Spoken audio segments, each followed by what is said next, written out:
খুলনার জাবদিপুর এলাকায় গোলাগুলির ঘটনায় রানা নামে এক যুবক আহত হয়েছেন। স্থানীয় সূত্র মতে দুর্বৃত্তরা গুলি চালালে তিনি আহত হন। সানবিট সব দিবে সামাল। সানবিট ম্যাজিক প্রেস ডিশওয়াশিং এর মাথা ঘোরানো সলিউশন।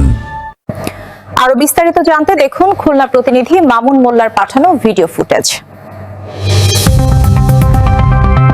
খুলনা জাবদিপুর রানা নামের এক যুবক সন্ত্রাসীদের গুলিতে আহত।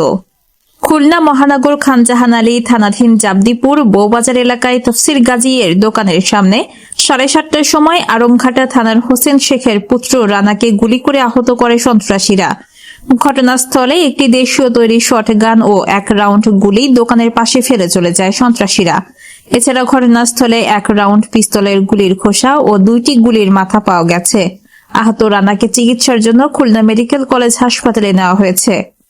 জানতে পারলাম মাধ্যমে সংবাদ পাই যে জাবদিপুর বৌবাজার এলাকায় একটা বিপুল ঘটনা ঘটেছে। সংবাদ পেয়ে আমরা ঘটনাস্থলে আসি। ঘটনাস্থলে এসে শুনতে পাই যে মাসুদ রানা নামের একজন গুলিবিদ্ধ হয়ে হাসপাতালে চিকিৎসার জন্য গেছে।